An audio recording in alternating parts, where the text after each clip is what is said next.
You're listening to the Cricket Podcast.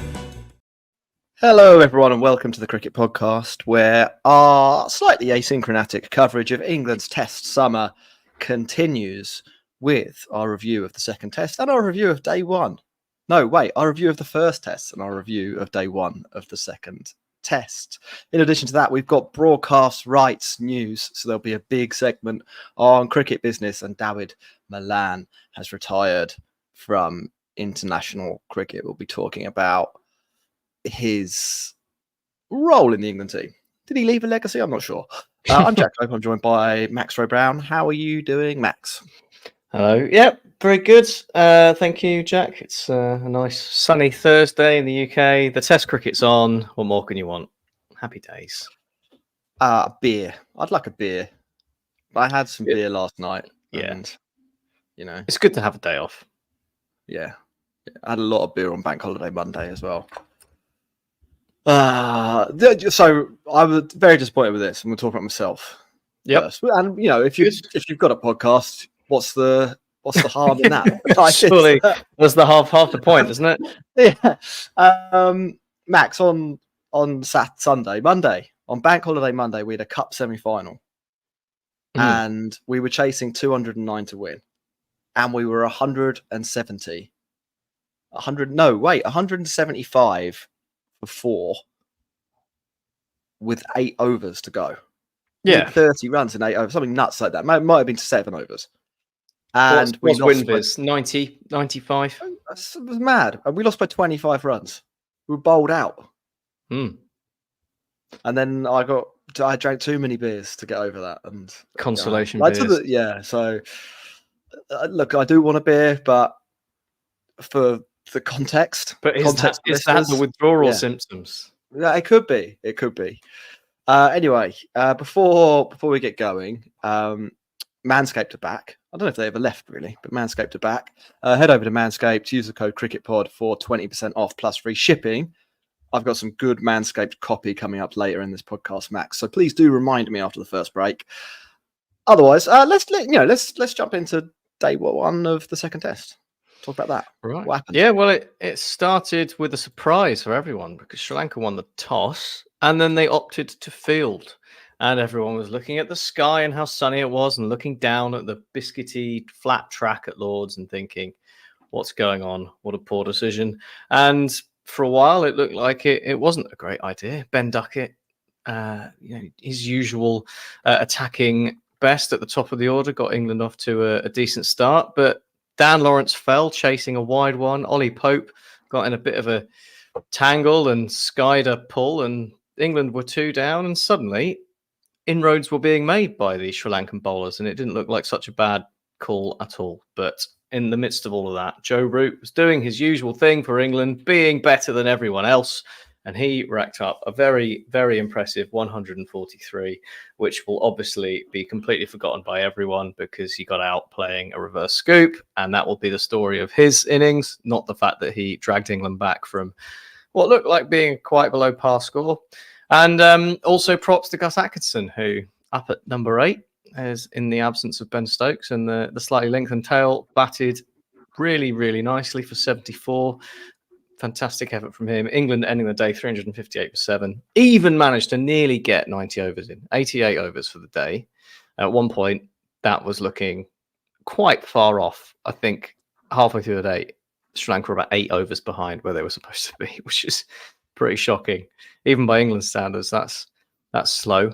But 358, England in the shape of Atkinson and Root getting themselves back into a decent spot, but partly their brilliance and partly Sri Lanka letting things slip, I would say. Well, let's do Joe Root first. Hero or villain? Well, I think you can split that camp directly down the middle of people who like Bazball and people who don't like Bazball. Obviously, hero. Like, his innings today was fantastic. He got us. It says it on the backdrop, Jack. He saved England's bacon. Things were looking a bit dicey. Sri Lanka were doing well. They were bowling nicely. They were keeping things tight. England had slowed down. They were going like 3.5 and over halfway through the day. It was old school Test cricket, but Joe Root was unfazed. He showed everyone his class, batted beautifully, didn't look troubled at all. And yeah, just got a bit of confidence back into the batting side, I think, and kind of ground the Sri Lankan bowling attack down to the point that it allowed England to then kick on at the end of the day and catch up a bit and get into a decent position. So I mean, yeah, he got out playing a reverse scoop, and he shouldn't have played it because the ball was 85 overs old and it was not, the fastest pitch in the world, and he didn't need to play it. He could have played it when the new ball was in. But he scored 143, so it doesn't matter. He can do what you like when he scored 143 and got England back into the game. And let's face it, it is Sri Lanka. So sorry to Sri Lanka, but it's not like... Wow, that was fucking unexpected. Brutal. Wow. But it's true. Yeah. Oh, look, yeah, I'm basically in that camp. I think you're right. I think once you've got 100, more or less in any circumstances, but especially factoring in everyone else being rubbish, and you're already kind of being at a decent score by then anyway. Maybe not at the 100 mark, but certainly at the 300 mark. I think you're entitled to have a little bit of fun. If you want to try a reverse scoop, go for it. Why not? Like, there must be some... Either he does think it's an amazing way to score runs, or he's just doing it because it's fun and he wants to have fun. And I'm not going to knock that. If Joe Root having fun is part of what motivates Joe Root to score 143 runs, it comes with the territory. It's like Rooney in the noughties standing on Ronaldo's balls and people being like, look, that's just the kind of player he is. Sometimes he's got to stand on someone's balls. Sometimes you get away with it. Yeah, like maybe it's the same for Root. I think the geezer averages 100 this summer. Yeah. Can we cut him some slack? Who is angry about that? Where are these people? He's doing about as well as it's physically possible to do at cricket. He's by miles England's best ever player. He's going to go down as, legitimately one of the all-time greats. He could finish his career as a top 10 ever Test batter. He's probably not quite there yet. Probably does need to get a few thousand more runs because the average is only 51, or only 50.5.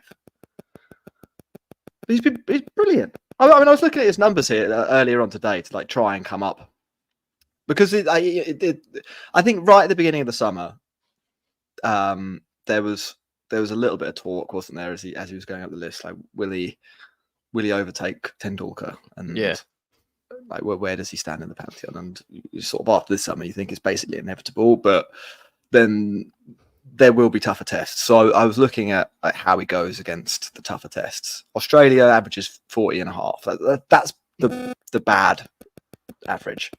Yeah. Averages 58 against India. Like they're the two best teams. He's played those two teams 64 times combined, and averages about 50 against the two best attacks in world cricket. And arguably, I think definitely in the case of India, India's best ever bowling attack. He's compiled that record against. He's played Bumrah 20 odd times. He's played Ashwin 20 odd times. How many times did he go out to Bumrah in those 20 times? It's probably close to 20, isn't it? I mean, he's been out a few times, but he's also scored loads and loads of runs against teams with Bumrah in. Yeah, just 8 against India. That's not nonsense numbers. That's astronomical volumes of runs against India's greatest ever Test team and the best Test team of the generation as well. And the average of 40 against Australia, for sure, he'd like to have scored another couple of tons and have that in the mid-40s. He'd like to have got that ton down under. It doesn't have that. But you're kind of picking holes in a pretty good record, aren't you? And I think, again, it was a little bit of a throwback innings to 2021 today, wasn't it? England in all sorts of trouble. People who look like they don't understand how the game works in the top order. And then he comes in, doesn't bat too quickly, just sort of does Joe Root stuff, makes 143. England have got a competitive total on the board. It's all good. Joe Root is good. That's my summary, I think, Max. Yeah, well, I mean, it's a fairly accurate one, isn't it? It might not be the most incisive, but it's not far off the mark. It did feel a bit like old England in a way, didn't it? Losing a few early wickets, stupid shots, and you can't really put it down to Bazball or anything like that either. England being stupid. I think it was uh, Ollie Pope. It was just not very good, not very good shot. He sort of slipped a bit.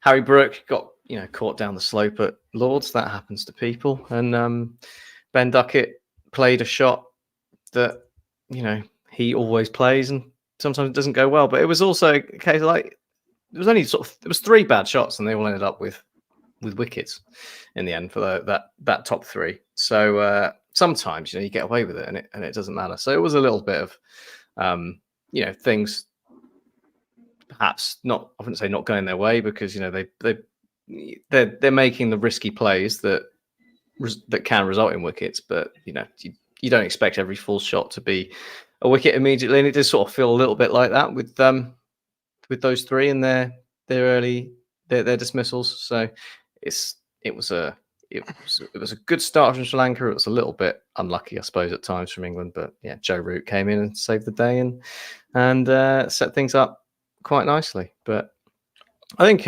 we've got to give some credit to Sri Lanka by the way they bowled up top, because they've got something about them, this Sri Lanka attack. A few of them, anyway. I think Asitha Fernando, in particular, I think is a nice bowler for England, for English conditions. He extracts a bit of movement, bowls at decent pace, and Lahiru Kumara came in and added that extra bit of pace as well, and was a slight point of difference. So it's been, again, nice to see Sri Lanka sort of battling away and putting in a. It all sounds really condescending, doesn't it? It's just like, oh, it's nice to see Sri Lanka battling, but there is a massive gulf in the top 3 Test teams in cricket and world cricket and everyone else at the moment, and you can't. It's kind of difficult to shy away from that. So it is nice to see them actually being competitive and causing England problems. Yeah, yep, that's true. I mean, I on the toss, I know they were getting pelters after about an hour. I think historically the easiest day to bat at Lords has been day 2. Yeah.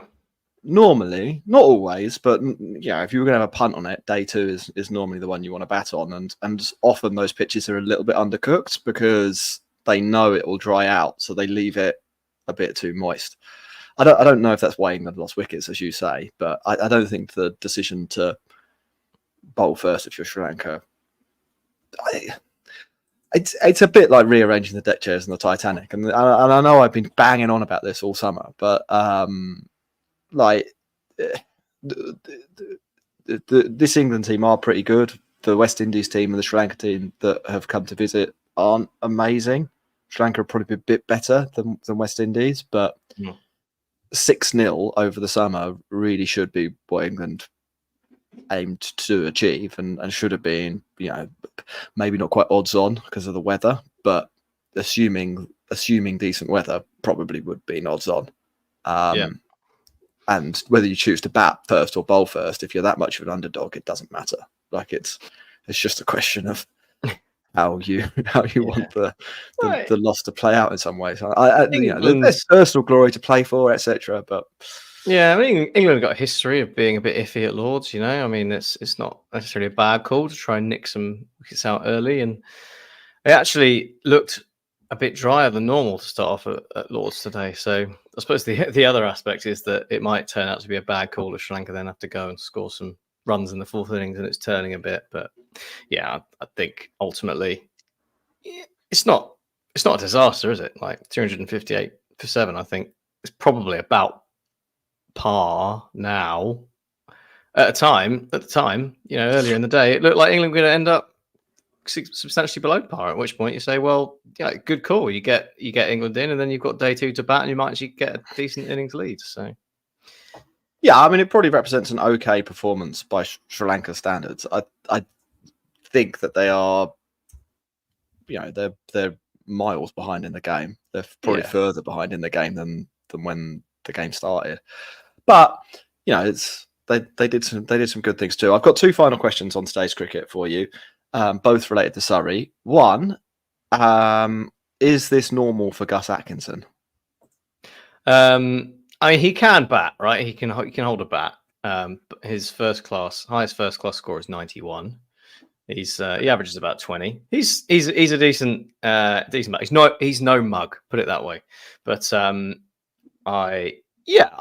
been pleasantly surprised by his batting today. Certainly not the kind of regular output that you might expect from Gus Atkinson. But I tell you what, he is in with a hell of a shout of being on all 3 Lords honours boards in the space of one summer.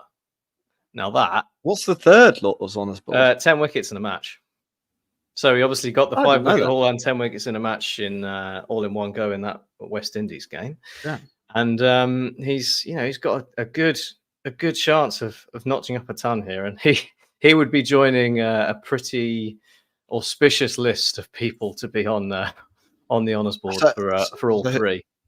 Who is on the honours board for all 3? Ian Botham? Yeah. Stokes? Probably not. No Stokes, no. Jacques Callis? No, that's definitely not. He never took any wickets. Yeah. So you've got Beefy, you've got Chris Wokes because he loves. Oh yes, of course. Wokes is an obvious one. Yeah. Broad's on there. Oh, okay.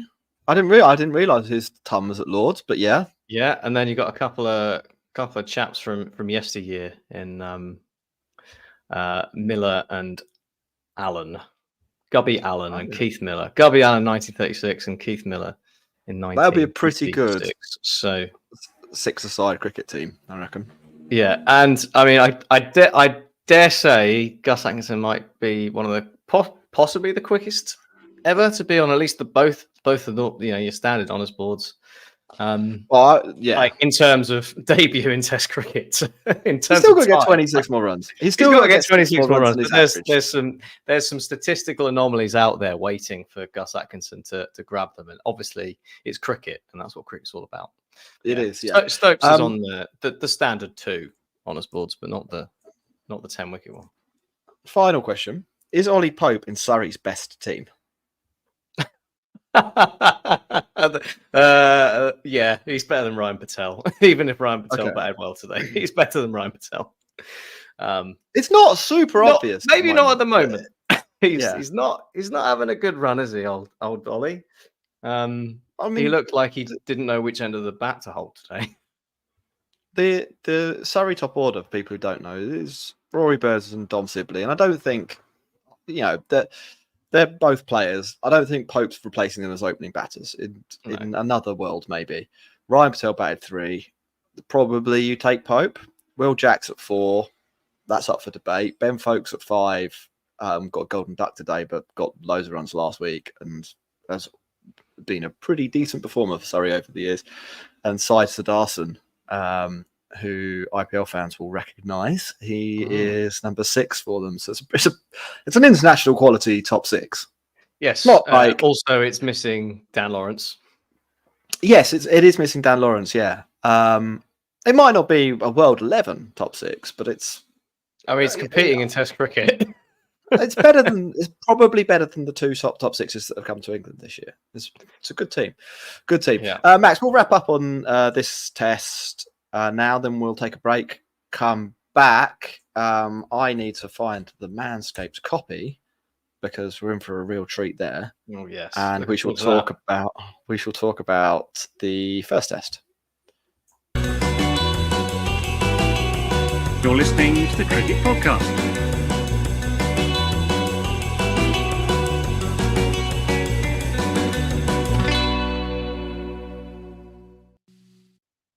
Hello, everyone, and welcome back to the Cricket Podcast. So we're going to go back a few days and talk about what turned out to be a pretty interesting first test between England and Sri Lanka. But before we get there, Matt, you have a choice. Beard and Balls Bundle or the Dome Shaver Pro? Oh, can we have the Dome Shaver Pro, please? Okay, we shall have the Dome Shaver Pro. Are you ready? What's up, everyone?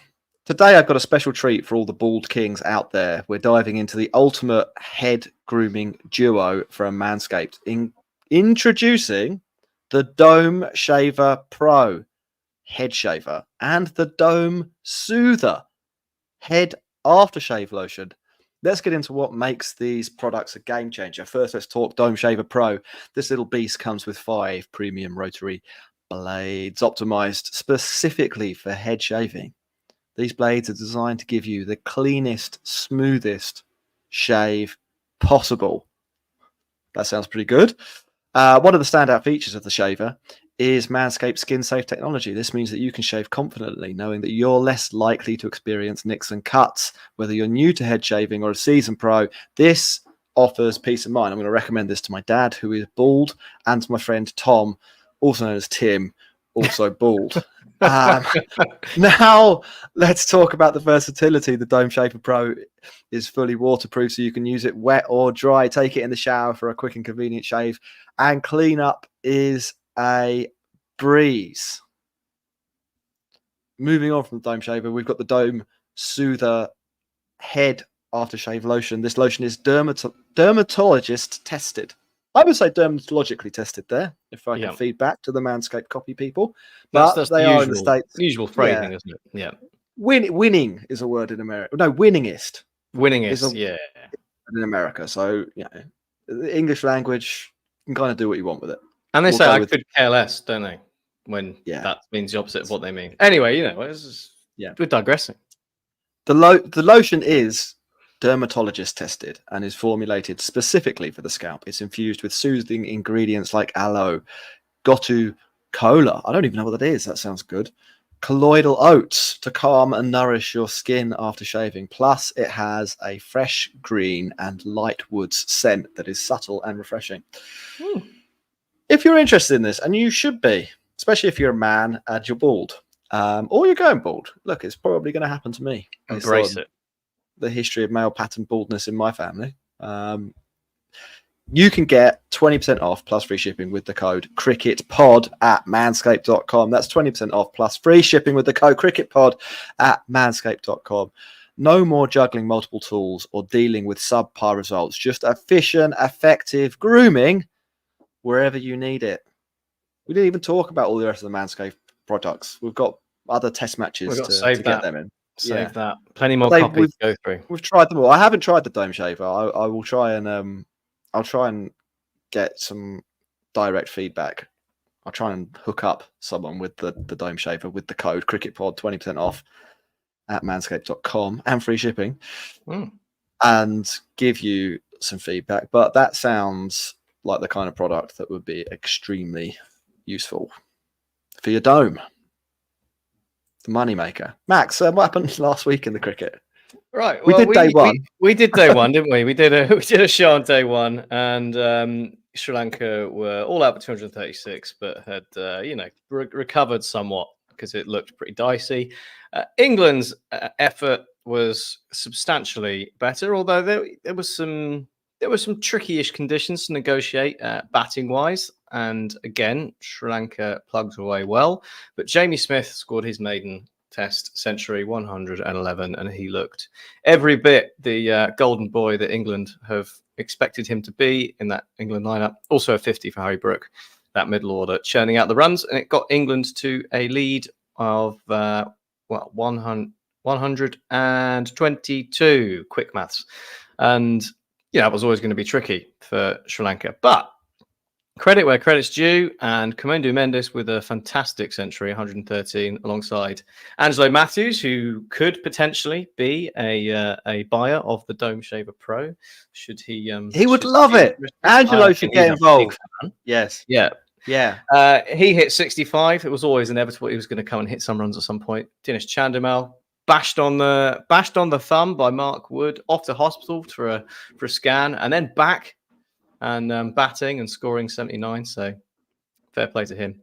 And ultimately England wrapped things up pretty quickly in the end, and that was kind of important because 326 got them to a lead of 200 odd, and with a day 4 pitch and Joe Sarir managing to extract some turn every now and then randomly, it was it looked like it might be a little awkward for England to negotiate. And a few wickets fell. Ollie Pope fell again. Duckett went cheaply. Lawrence scored 30 odd, and again it required Joe Root to come in and steer England home. Jamie Smith as well got things going towards the end because England was started slowing down a bit. And while Joe Root was there, but once Harry Brook fell, with that sort of lengthened tail, there was just a sniff that Sri Lanka might be able to pull off the unexpected. But Jamie Smith came in and a bit of a counter punching innings for a quick 39 to get England pretty much home. And Joe Root and Chris Wokes did the rest. A 5-wicket win, reasonably comfortable in the end. But I mean, even England having to bat twice and scoring a reasonable amount of runs in a fourth innings in a Test match this summer is a breath of fresh air. So what I said, I think, after that day one show, or on that day one show, was that I wanted at some point in this summer for England to not be like 5-1 on to win a Test match. And Sri Lanka delivered by the next day. And so I was thankful. I thought it was a really good Test match. I think Sri Lanka, top order issues aside, and there are definitely some issues there, acquitted themselves pretty well across the rest of that Test match. They, when the opposition's number 6 comes in and scores a debut century, it happened, and it's great for Jamie Smith, and it obviously massively affects the game, but it's not necessarily a foreseen event. Like they did everything else right. They didn't let anyone else score big. They kept a lid on the scoring. England scored at only 4 and over, which is fairly slow by their standards. Like they had some good plans, Sri Lanka. They did some good cricket, and then they, again, top order wobble aside, managed to bat themselves into a position where it was realistic that they could have won that match. It wasn't likely, I don't think. I don't think they were ever really strong favourites, even when England fell to 70 for 3 in the chase. Joe Root and Brook and Smith and Wokes and Atkinson, as we found out, they're all too good to, like, 135 or whatever it was to win at that point. It wouldn't have been enough runs, I don't think, or it wasn't enough. Well, clearly it wasn't enough runs. They lost by 5 wickets. But it wouldn't have been enough runs to make them favourites at that point. But they were well in the game. They could have won. Yeah, like that's not an inconceivable chain of events. That I think WinViz had them about 25% at one point on day 4. Yeah, I can see that. I might have even been a bit more generous than that, to be honest. Not loads more, but plenty of teams have won from that position. They complained about the ball afterwards, didn't they, Sri Lanka? Angelo said that there was a ball change about 40 overs into that second Sri Lanka innings.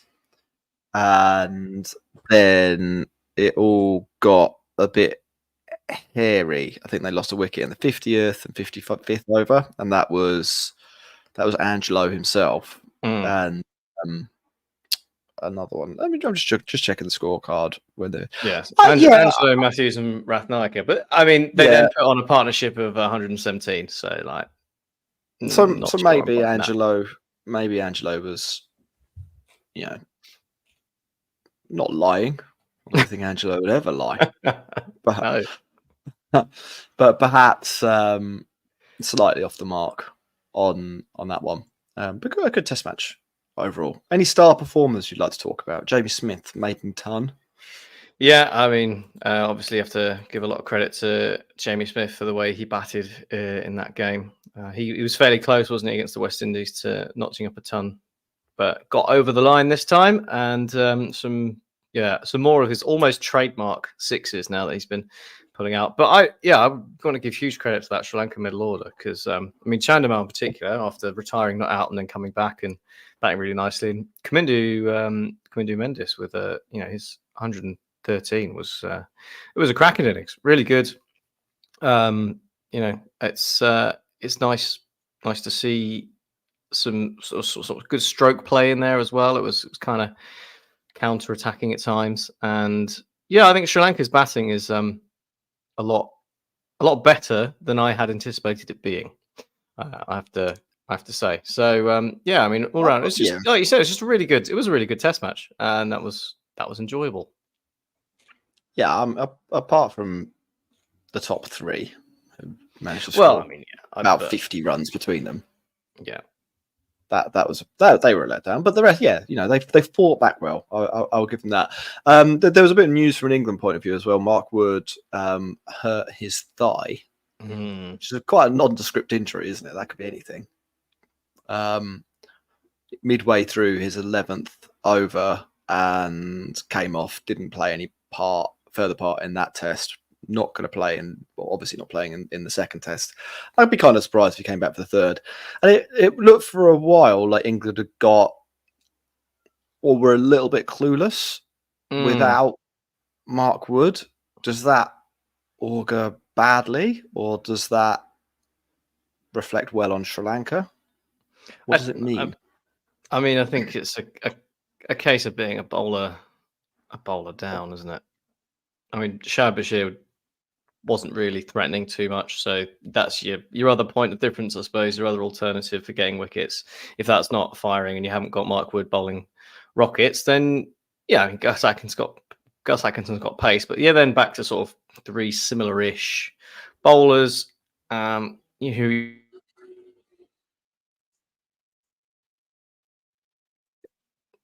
gets a bit tricky. Are we on? My stream. On, yeah. Sorry. I just think, England being a bowler light, they were robbed of an option, and it meant that more work for the others. I think I wouldn't worry too much, unless it's a premonition of Mark Wood breaking down in the middle of a test in the future. Because if that happens mid-game, obviously you can see how it can be a bit of an issue. But jury's out until we see how Ollie Stone gets on tomorrow, of course, who come in to replace him in the second test. Like for like, be interesting to see how he does, because he'll be performing exactly the same role. So England like their pace merchant, don't they? They like someone to come in and bowl as quickly as possible at people's heads, and as long as they've got that option, I think it's not too much of an issue for the way England want to play cricket. But hopefully it's just a little niggle and it'll be fine. It maybe slightly exposes England without Ben Stokes as well, who is a slightly different bowler to the other ones. Yeah. And I think expecting Ben Stokes to play every test is a bit silly if you're an England fan. But you'd expect him to play some, hopefully most of the tests. Yeah. And he was netting again today, wasn't he? And before the game, was he? Ooh, yes, well, that's exciting.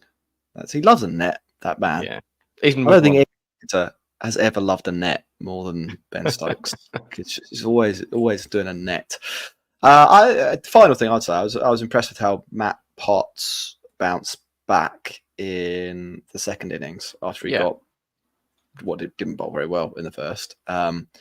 Picked up a 3 for 47, and nobody could catch off him. So he didn't mention the catching, did we? There were a few spilled chances. Some bordering on almost hilarious drops, I thought, but maybe not hilarious, but very, very catchable catches that went down. And obviously 100 runs for Joe Root across the test, because he's Joe Root. So well done, Joe.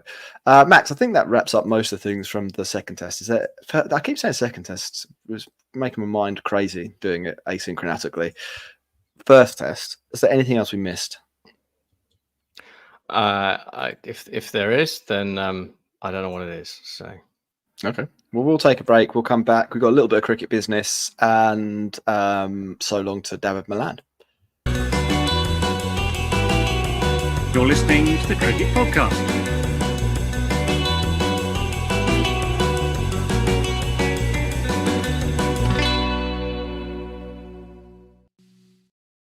Welcome back, everyone, to the Cricket Podcast. Welcome Not the first time we said that. Well, I was listening to a podcast the other day, and someone was calling it a podcast, and they weren't northern. Like, I understand if you're from Yorkshire, it's a podcast, but if you're from Dagenham or whatever, it's not. Is that where they're from? Are they from Dagenham? No, they weren't. But they weren't from. I don't think they were from the north. Look, that's by the by, isn't it? Podcast. Welcome to the Cricket Podcast. where we talk about cricket. And on this occasion, we've got some cricket business. TV rights, Max. England v Pakistan is at risk of not being broadcast in the UK, and what would be a pretty significant blow for, well, England fans, but also the entity of Test cricket in general. Yeah. Yeah. What have you seen about this story, and what are your thoughts? I actually, I have to admit, that's the first I've heard of this.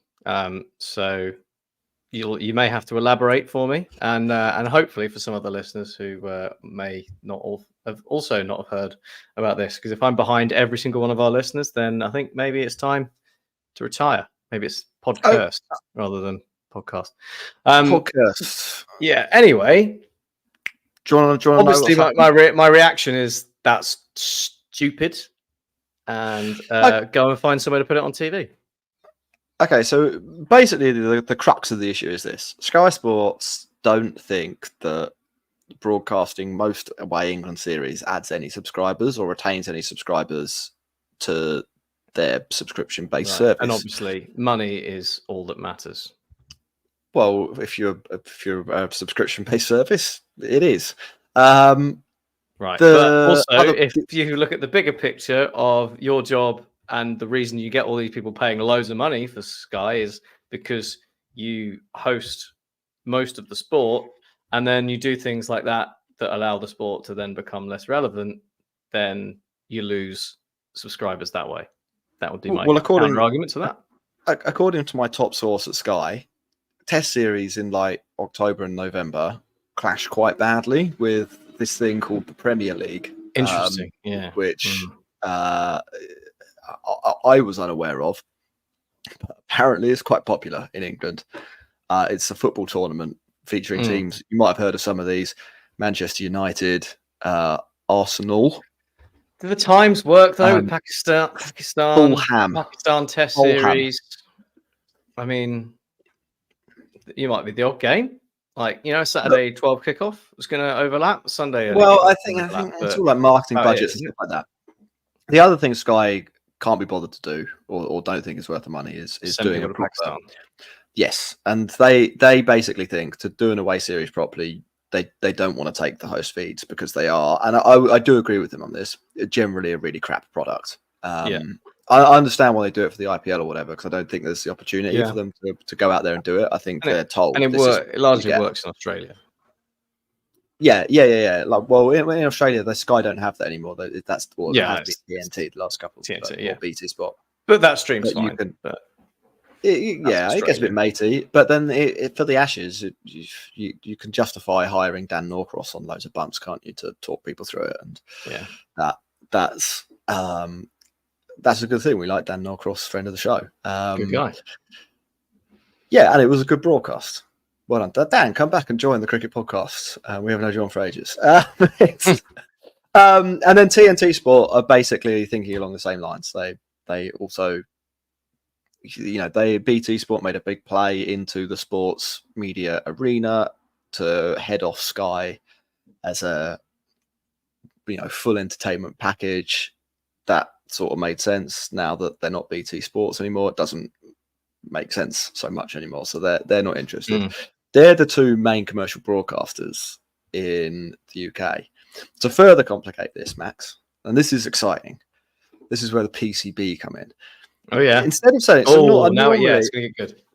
Normally when this happens, the rights are basically negotiated or sold to an intermediary who has connections with people like Sky and people like TNT Sports and existing business relationships to do this and to sell the broadcast on to the touring side.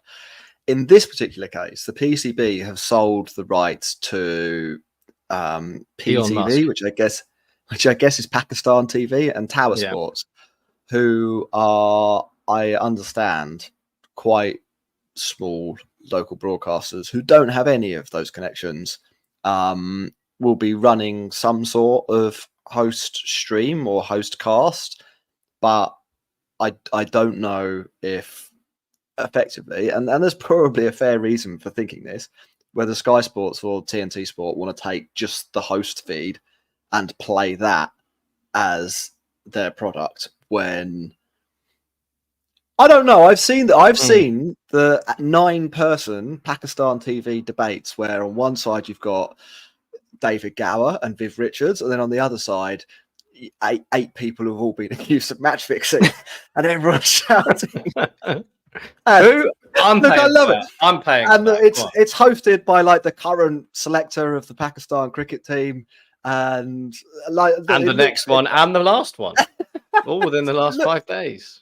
They look like terrific fun, but I can see if you were thinking like I want people to take the subscription service that I'm selling seriously. I can see why you might be a little bit nervous about just running that feed through. Okay. Yeah. If you're putting your badge on something like that could be unheralded carnage, then I suppose that makes sense. Yeah, so, I guess the question is where it does go then, if anywhere. Yeah, I mean, effectively that is, and I wouldn't be stunned. It's in a way at this stage, it's not the world's biggest story because a lot of these rights deals are sorted out very last minute. Yeah, because effectively Sky want the best possible price and TNT want the best possible price, and one of the best ways of doing that is pretending that you don't want something until the last minute when it looks like PTV, who I guess that thought that they were going to be able to sell the rights on to one of those two, and now going to make a loss. Yeah, and then you can get it for £5.50, and the is this an opening? Is this an opening for the podcast? And it could be a new cricket TV. Stream? Yeah, the cricket. I don't know. Cricket podcast. No, can't call it the podcast, can we? People won't know what it is. They'll be like, sounds too much like stream. Podcast. Doesn't work, does it? We need to workshop it. We need to workshop the name. I think the cricket. We've got that bit down. Yeah, TM. Yeah. The next bit, we'll have to figure out the word that comes in there. Well, it could end up on YouTube because Ireland Zimbabwe was on YouTube, wasn't it? That wasn't actually shown in Ireland or on Irish TV. It was on YouTube, and I gather that was actually reasonably successful. So, online options always a possibility. And if not, I tell you, it could be great news for Guerrilla Cricket. Guerrilla Cricket. Maybe I'll pop by and do some commentary for the first time in a year. Yeah, you could do that. I don't know. I might have got the name of the actual network that owns this. So another source I'm reading. So I'm not just reading this out. There's another company involved in this, ARY. The PCB, I think, have fucking screwed the pooch because they're the PCB, and I mean that's the most tin-pot organisation on earth. Because England v Pakistan, a Test series, all of the things you were contending earlier about it not really clashing with the Premier League and it probably actually being an attractive proposition, and the fact that there's quite a lot of people from Pakistan or Pakistani heritage in the UK that would be quite interested in a series against England. All of those things are true, and there almost certainly is a market, and probably a fairly substantial market for this product in England. But they haven't managed to sell it yet, and we'll have to see what happens. Probably, I mean, if I was going to guess, I would say about 3 days before the series goes on, one of Sky or TNT Sport will pick it up. Maybe you might even get a plot twist like 2 weeks before the Channel 4. No, like one of those like Matchroom Sports or something like that. That's Eddie Hearn, isn't it? It's not Matchroom Sports. There's like a boxing subscription service that picked up the IPL one year to sell it on. I can't remember what it's called. They rename themselves every 2 minutes, Satanta or some fucking shit like that. Yeah, like one of those people might buy it for a bit and then sell the rights on themselves to Sky, which we have seen quite a few times. That happened with the IPL, I think, 3 years in a row. So that's another avenue. Potentially Channel 4 would come in. I've heard they're not that interested because people aren't locked down in their house and it maybe doesn't represent great value. Although you never know, do you? That would be the broadcaster of choice, I think, for many people. Radio rights, Max, if you're interested, the BBC have got those. So you can Good. listen. Maybe it'll be old school. It's not actually that long ago that England away tours just weren't broadcast full stop. Like 1990 or something like that. It's a really recent development. Well, we've all been talking about how we're bringing the 90s back into fashion, aren't we? Oasis Yes. reunion. So this is just the next thing. Yeah. England away series not being broadcast. Yeah. That'd be good. There's another broadcasting rights story while we're down this particular rabbit hole. Oh, what a treat. Disney Star or whoever they are. Oh, yeah. The Disney company. It is their Walt Disney company, but they're Disney Star Sports or something like that. Yeah. They have asked the ICC whether the ICC thinks that the recent T20 World Cup that the ICC hosted in West Indies and USA was value for money from a broadcasting rights point of view. And I think they have a number of issues. One, that a lot of the pitches, according to the ICC's own metrics, were deemed unsatisfactory for cricket, and that's probably being generous. That's generous, yeah. Yeah. To the Florida venue, which hosted, I think, 4 matches, they could only play 1 there because they hadn't built proper drainage. So even though the weather was fine and sunny and there was no rain, they couldn't play any games, and that included an India game. The start times didn't align particularly well with the subcontinent viewership, being largely too early in the morning, I think. Apart from all the India games, all the India games, yeah. Don't worry. You can do one, mate. I'm not having that. On your bike. And I think the ICC have said, they did think it was worth it. So good. Good on the ICC for lying through their teeth, out of principle. What comes out of that, I don't really know. It's probably setting up a future discussion around the rights package for the next batch of ICC tournaments. Possibly also opening avenues for broadcasters to stick their oars in when it comes to things like host countries, the timing of start games, the timing of the start of games, and the format. I know that one of the things that had been raised was the potential of turning the 2025 Champions Trophy into a T20 comp instead of a 50-over comp, because the last World Cup that was T20, the USA one, some of this is pretty dry subject matter, that the start times weren't good enough for that, so it didn't satiate the ravenous need for T20 cricket in the subcontinent. No, I don't know. Yeah, no, so more rights conversations. Ross is missing out on a cricket business. Yes. Well, once again.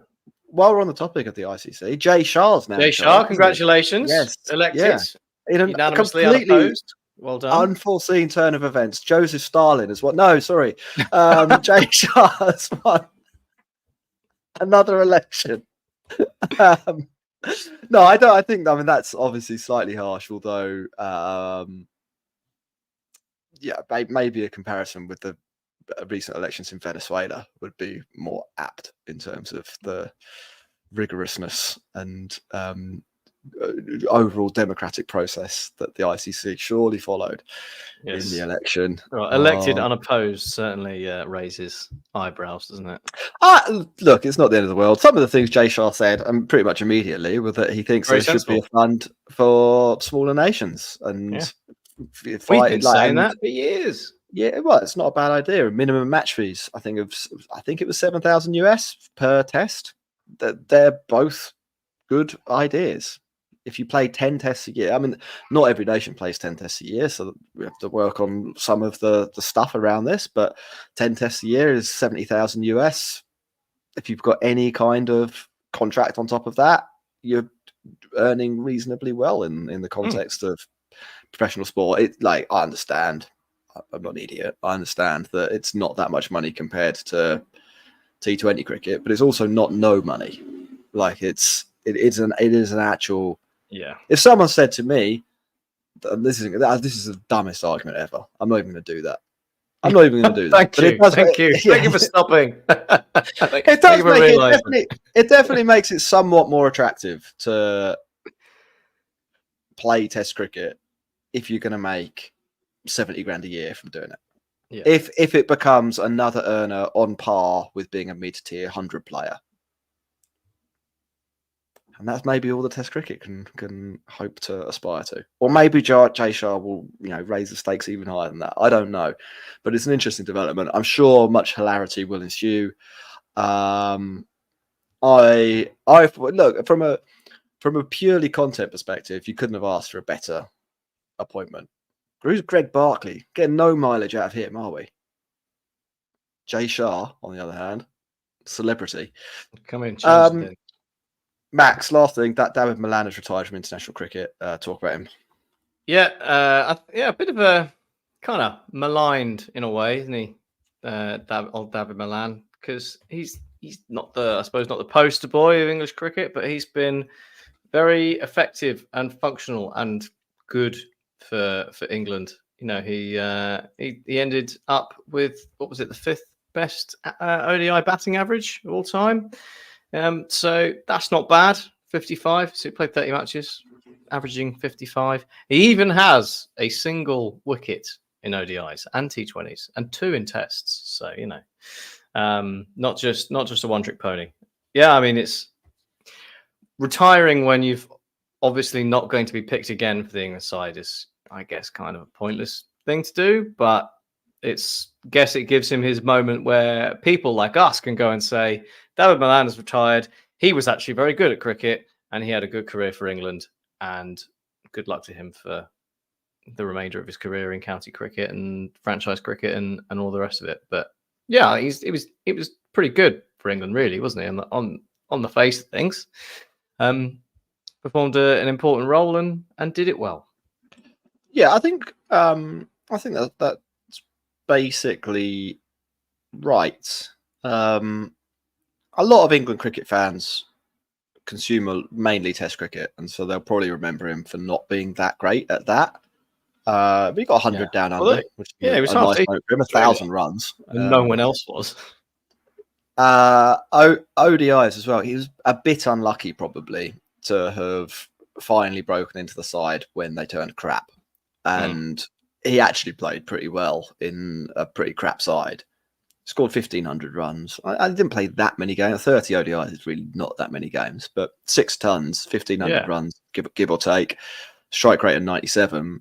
Clearly really, really good at the format. And had he not been around, not been English in that sort of 2015-19 period, he'd probably play quite a lot more games and even more exciting record. Unfortunately, he was, and the rest from an England point of view is history. And then Malan comes in kind of after the party's over in that format, and gets to be part of the bomb site team that try and defend the thing in 2023. But I think he personally came out of that World Cup with his reputation probably enhanced. And then from a T20 point of view, was he the fastest man to get to the top of the ICC rankings, which is all important. And I think his T20 numbers are a little bit mid. 30 averages 36, strike rate of 132. I think you want that strike rate to be a bit higher, but it's not bad. Like it's a pretty that is a very decent international career from a T20 point of view. Like I'd take it. It's not going down as an all-time great. And obviously the ICC rankings are wrong if they think that player was ever the best in T20 cricket. And I think David Malan basically said as much. But it's decent. That's bulk runs scored regularly, scored reasonably quickly in a team where at the other end Joss Buttler was going off and Liam Livingstone occasionally was going off. It was, it's a role. He played a role in that side that meant that he could play like that, and it kind of worked. So, And again, slightly unluckily, he got injured, didn't he, for the final or semi-final and final of the World Cup that they won when he did start the tournament as one of their starting 11. So, you know, he'll get a medal for that, and I think can look back with some degree of pride, certainly a lot of pride actually in the white ball from the white ball arena of the game. And he had a great few moments in the Test arena as well, and probably didn't quite work out as well as he'd have liked there. But not everyone scored 100 down under. Joe Root hasn't, so better than Joe Root. David Milan. Oh yeah, David Milan on that day. Yeah, look, Max, it's better to be king for a day than a schmuck for a lifetime. So yeah, just like Joe Root is a schmuck for a lifetime, Milan got to be king for a day. Max, I think that's it. Enough podcast. Unless you got anything else. No, all good for me. Cool. All right, goodbye, everyone. We'll be back probably next week. Next time. Maybe we'll try and not do it during a test next week. It's a lofty ambition. I'm not here. I'm in Italy. So you and Ross. Great. Okay. I'll see if Ross is alive. Yeah. All right. Cheerio. Bye.